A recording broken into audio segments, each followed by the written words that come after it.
So fund flow statement. So fund flow statement அப்படின்றது என்ன அப்படின்னா ரொம்ப முக்கியமான சாப்டர். ஸோ ஃபண்ட் அப்படின்றது என்ன அப்படின்னாக்கா சேஞ்சஸ்னு மீனிங்கு. ஸோ இந்த ஃபண்டு வந்து எதை குறிக்கும் அப்படின்னும் பொழுது பார்த்தீங்கன்னா ஸோ ஒர்க்கிங் கேபிட்டலை மட்டும்தான் குறிக்குது. ஸோ அதை தான் நம்ம என்ன பண்ணுறோம் அப்படின்னாக்கா ஃபண்ட் ஃப்ளோ ஸ்டேட்மெண்ட் அப்படின்னு சொல்கிறோம். ஸோ ஃபண்ட் ஃப்ளோ அப்படின்னும் பொழுது பார்த்தா எங்கே சேஞ்சஸ் நடக்கும் அப்படின்னும் பொழுது ஒர்க்கிங் கேபிட்டலில் மட்டும்தான் சேஞ்சஸ் நடக்கும். ஸோ அந்த சேஞ்சஸ் என்பது பார்த்தீங்கன்னா ஸோ கண்டினியூஸ் ப்ராசஸ், அதாவது தொடர்ச்சியாக தான் அந்த சேஞ்சஸ் இருக்கும். அந்த சேஞ்சஸ் வந்து எப்படி இருக்கும் அப்படின்னாக்கா ஸோ டே ஆஃப்டர் டே, அதாவது ஒவ்வொரு நாளுக்கும் என்ன ஆகும்னாக்கா மாற்றங்கள் வந்து ஏற்பட்டுகிட்டே இருக்கும். ஸோ அந்த மாற்றங்கள் வந்து எதனால் ஏற்படும் அப்படின்னும்போது டிரான்சாக்ஷன்ஸ் டேக் பிளேஸ் பண்ணுறதுனால மட்டும்தான் சேஞ்சஸ் என்பது நடக்குது. ஸோ ஃபண்ட் என்பது பார்த்தீங்கன்னா இன்ஃப்ளோ அண்ட் அவுட்ஃப்ளோ குறிக்கிறது தான் fund flow statement. So fund flow ஸ்டேட்மெண்ட்டோட ஃபார்மெட் என்ன அப்படின்னாக்கா ஸோ 2 கேட்டகரியாக பிரிப்பாங்க. அதை ஒன்று வந்து பார்த்தீங்கன்னாக்கா சோர்சஸ், இன்னொன்று பார்த்தீங்கன்னா அப்ளிகேஷன்ஸ். ஸோ சோர்சஸ் என்பது பார்த்தா நம்மளுக்கு வந்து பண வரவு வந்து எங்கேருந்து வருது. ஸோ எக்ஸாம்பிள் இப்போ நம்ம ஸ்டூடெண்ட்ஸாக இருக்கும். ஸோ நம்மளுக்கு வந்து பார்த்தீங்கன்னா ஃபண்டு வந்து அப்பா கிட்டேருந்து வரும், அது எல்லாமே சோர்சஸ். அப்ளிகேஷன்ஸ் என்பது பார்த்தா நம்ம கிட்டேருந்து பணம் வந்து வெளியே போகுதுல்ல, ஸோ அதுதான் அப்ளிகேஷன்ஸ். ஸோ எக்ஸாம்பிள் நம்ம எதனா ஸ்நாக்ஸ் எதனா வாங்குகிறோம் அப்படின்னாக்கா ஸோ நம்ம காசு கொடுத்தா ஒரு பொருளை வாங்குகிறோம். ஸோ நம்ம கிட்டேருந்து காசு வந்து வெளியே போகும்போது பார்த்தோன்னா ஸோ அது அப்ளிகேஷன்ஸாக கன்சிடர் ஆகுது. ஸோ இதுக்கு தான் சோர்சஸ் அண்ட் அப்ளிகேஷன்ஸ் அப்படின்னு சொல்லிட்டு ஸோ 2 கேட்டகரியாக இதை பிரிக்கிறோம். ஸோ இதை பேஸ் பண்ணி தான் நம்ம ஃபண்ட் ஃப்ளோவை ப்ரிப்பேர் பண்ண போகிறோம். ஸோ இப்போ சொன்னோம்ல ஸோ நம்ம சோர்சஸ் அண்ட் அப்ளிகேஷன்ஸ் அப்படின்னு சொல்லிட்டு ஸோ இதெல்லாம் சோர்சஸ் பார்த்தீங்கன்னாக்கா so fund from operations, so issue of shares, issue of debenture, sales of fixed asset, long term loans borrowed, so investment sold, non-trading income, so decrease in working capital அப்படின்றது balancing figure. So நம்ம இந்த side போடணும் degrees ஆகிடுச்சு அப்படின்னாக்கா. So அப்ளிகேஷன்ஸில் வந்து பார்த்தீங்கன்னா so இதெல்லாம் வரும் அப்படின்னும்போது so outflow of funds on account of operations, so repayment of long term loans, redemptions of preference shares, redemptions of debentures, purchase of fixed assets, tax paid, dividend paid, increase in working capital. So இதுதான் format. So இந்த fund from ஆப்ரேஷன்ஸில் பார்த்தீங்கன்னாக்கா அதாவது 2 format இருக்குது fund flow ஸ்டேட்மெண்ட்டில். So ஒன்று fund flow statement கண்டுபிடிக்கிற மாதிரி இருக்கும். So இன்னொன்று ஃபண்ட் ஃப்ரம் ஆப்ரேஷன்ஸ் வந்து கண்டுபிடிக்கிற மாதிரி இருக்கும். ஸோ இதில் அட்ஜஸ்டட் ப்ராஃபிட் அண்ட் லாஸும் ஃபண்ட் ஃப்ரம் ஆப்ரேஷன்ஸும் பார்த்தீங்கன்னாக்கா ஸோ ஒரே ஃபார்மெட்டை பேஸ் பண்ணி மட்டும்தான் வரும். ஸோ இந்த ஃபார்மெட்டை பார்த்தாவே உங்களுக்கு தெரியும். ஸோ இதுதான் அட்ஜஸ்டட் ப்ராஃபிட் அண்ட் லாஸோட ஃபார்மெட்டு. இதுக்கு முன்னாடி நம்ம பார்த்தது ஃபண்ட் ஃப்ளோ ஸ்டேட்மெண்ட்டோடது. ஸோ பார்த்தீங்கன்னாக்கா ஸோ இந்த அட்ஜஸ்டட் ப்ராஃபிட் அண்ட் லாஸில் பார்த்தீங்கன்னா ஸோ டெபிட் எல்லாமே பார்த்தீங்கன்னா லாஸஸில் வர்றது எல்லாமே வரும். ஸோ கிரெடிட் சைடில் வர்றது எல்லாமே பார்த்தீங்கன்னா ஸோ ப்ராஃபிட்டை குறிக்கிற விஷயங்கள் எல்லாமே வரும். ஸோ இதில் நம்ம லாஸோ ப்ராஃபிட்டோ நம்ம மைனஸ் பண்ணிட்டா தான் நம்மளுக்கு கிடைக்க வர ஆன்சர் பேர் என்ன அப்படின்னாக்கா so fund from operations. So இதை பேஸ் பண்ணி நம்ம என்ன பண்ண போகிறோம் அப்படின்னாக்கா ஸோ ஒரு சம் வந்து நம்ம பார்க்கலாம்.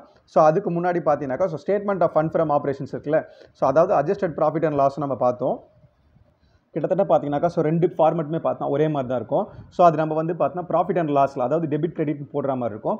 ஸோ இந்த ஸ்டேட்மெண்ட் ஆஃப் ஃபண்ட் ஃப்ரம் ஆப்ரேஷன்ஸோட ஃபார்மெட் பார்த்தீங்கன்னாக்கா ஸோ இதுதான். ஸோ நெட் ப்ராஃபிட் ஆட் எதெல்லாம் நம்ம வந்து ஆட் பண்ணணும் அப்படின்னும்போது பார்த்தோன்னா லாஸஸ், அதாவது depreciation, loss on sale of fixed asset, goodwill written off, discount written off, provisions for tax, proposed dividends, so எல்லாமே நம்மளுக்கு லாஸ் ஏற்படுது எல்லாமே பார்த்தா நம்ம ஆட் பண்ணோம்.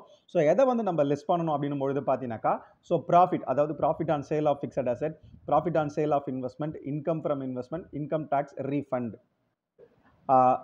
லாஸ் மைனஸ் ப்ராஃபிட் நம்ம வந்து டிடக்ஷன் பண்ணிட்டோம் அப்படின்னாக்கா நம்மளுக்கு வர ஆன்சர் பேர் தான் fund from operations or outflow of funds on account of operations. So adjusted ப்ராஃபிட்டும் சரி ஃபண்ட் ஃப்ரம் ஆப்ரேஷன்ஸும் பார்த்தோன்னா ஸோ 2 ஃபார்மெட்டும் ஒரே மாதிரி தான் இருக்கும். ஸோ இதை பேஸ் பண்ணி இப்போ நம்ம சம் போடலாம். ஸோ ஃபஸ்ட்டு நம்ம பார்க்க போகிறது என்ன அப்படின்னாக்கா so calculate the fund from operations from the following. So profit and loss account. So question பார்த்தீங்கன்னாக்கா உங்களுக்கு வந்து பார்த்தோன்னா adjusted profit and loss, so அந்த ஃபார்மெட்டில் தான் உங்களுக்கு அங்கே பார்த்தா கொஷின்ஸ் வந்து பார்த்தா ப்ரிப்பேர் பண்ணியிருக்காங்க இதில்.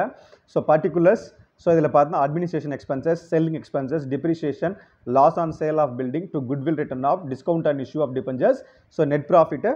கிரெடிட் சைடில் பார்த்தீங்கன்னாக்கா so gross profit, interest on investment, profit on sale of machinery. So இதுதான் நம்மளுக்கு வந்து கொஸ்டினில் கொடுத்துருக்கிறது. கொஸ்டினில் கொடுத்துருக்குது எல்லாமே எடுக்கணுமா அப்படின்னாக்கா ஸோ எல்லாமேலாம் எடுக்கக்கூடாது. ஸோ நம்மளுக்கு வந்து பார்த்தீங்கன்னாக்கா so fund from operations or adjusted profit லாஸில் ஃபார்மெட்டில் என்ன கொடுத்துருக்காங்களோ ஸோ அதை மட்டும் நம்ம எடுத்து ப்ளேஸ் பண்ணாவே போதும். ஸோ இப்போ ஆன்சர் நம்ம வந்து ஒர்க் அவுட் பண்ணலாமா? ஸோ ஃபஸ்ட்டு பாருங்கள். So first net profit or loss. So net profit வந்து பார்த்தா நம்ம கொஸ்டின் கொடுத்துருக்குது 1,44,000. ஸோ அதை நம்ம ப்ளேஸ் பண்ணிட்டோம். Add items which do not decrease profit and loss. So அதாவது நம்ம எதெல்லாம் ஆட் பண்ண போகிறோம், லாஸ் எல்லாத்தையும் ஆட் பண்ண போகிறோம்.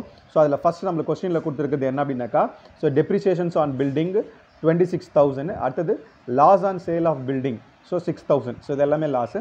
ஸோ அடுத்தது பார்த்தீங்கன்னா குட்வில் ரிட்டர்ன் ஆஃப். ஸோ அடுத்தது நம்ம வந்து அதை நம்ம மென்ஷன் பண்ணிக்கலாங்க. So goodwill return off. So amount வந்து என்ன அப்படின்னாக்கா ஸோ 5000. ஸோ நெக்ஸ்ட்டு என்ன வரும் அப்படின்னும் பொழுது பார்த்தீங்கன்னா கொஸ்டினில் so discount on issue of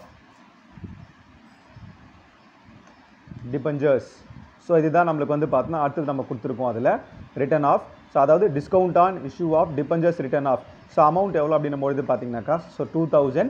so நம்ம எதெல்லாம் ஆட் பண்ணோம் அப்படின்னாக்கா 26,000 + 6,000 + 5,000 + 2,000.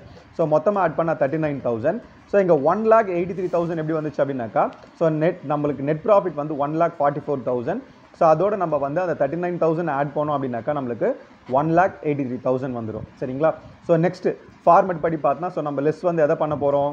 ஸோ ப்ராஃபிட் எல்லாமே லெஸ் பண்ணணும் அப்படின்னு சொல்லிட்டு பார்த்தோன்னா ஃபார்மெட்டில் ஆல்ரெடி கொடுத்துருக்காங்கல்ல. ஸோ அதை இப்போ நம்ம நெக்ஸ்ட் நம்ம எழுதும்போது என்ன எழுதணும் அப்படின்னா so items which do not increase fund from operations but credited to P&L account. So இதில் வந்து எதெல்லாம் நம்ம வரும்னு சொன்னோம்? ஸோ ப்ராஃபிட் எதெல்லாம் வருமோ அதெல்லாம் சொன்னோமா? So first interest on investment. So நம்ம இன்வெஸ்ட்மெண்ட் பண்ணுறது மூலியமாக நம்மளுக்கு வந்து பார்த்தோன்னா இன்ட்ரெஸ்ட் வரும். ஸோ ப்ராஃபிட் தான். ஸோ அமௌண்ட் வந்து பார்த்தீங்கன்னாக்கா ஸோ 5000.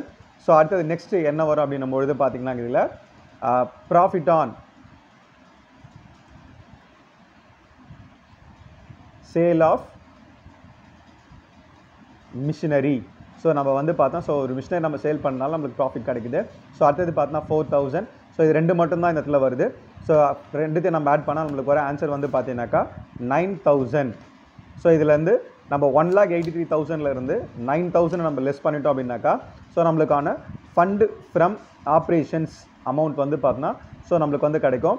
ஸோ 1,83,000 நம்ம 9,000 லெஸ் பண்ணிட்டோம் அப்படின்னாக்கா நம்மளுக்கு வர ஆன்சர் வந்து 1,74,000. ஸோ இதுதான் ஃபண்டு ஃப்ரம் ஆப்ரேஷன். ஸோ